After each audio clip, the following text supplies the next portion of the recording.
Ang plano ng kaligtasan ng Ama sa langit.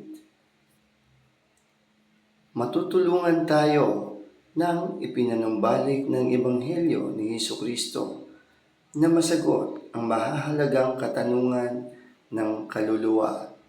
Sa pamamagitan ng Ebanghelyo, malalaman natin ang tungkol sa ating banal na pagkatao at ang ating walang hanggang potensyal bilang mga anak ng Diyos. Nagbibigay rin sa atin ang Ebanghelyo ng pag-asa at tinutulungan tayo nito na magkaroon ng kapayapaan, kagalakan at kabuluhan sa buhay. Ang pagsasabuhay ng Ebanghelyo ay tutulong sa atin na umunlad at magkaroon ng lakas habang hinaharap natin ang mga hamon ng buhay.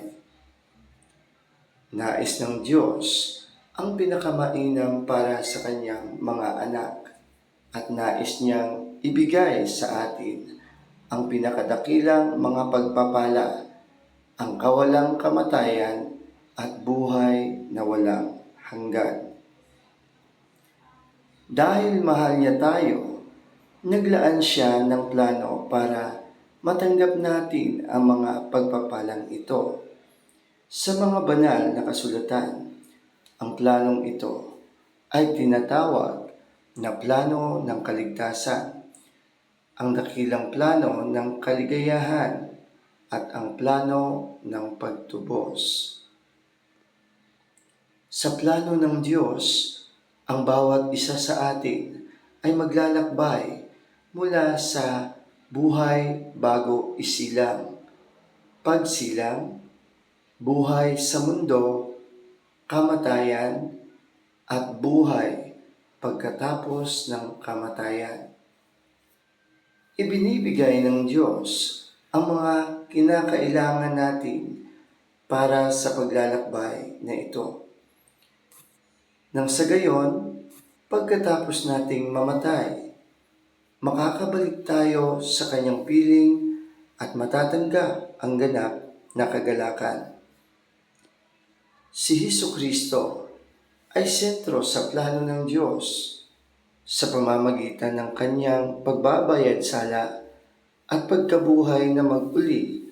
Ginawang posible ni Jesus para sa bawat isa sa atin na tumanggap ng kawalang kamatayan at buhay na walang hanggan.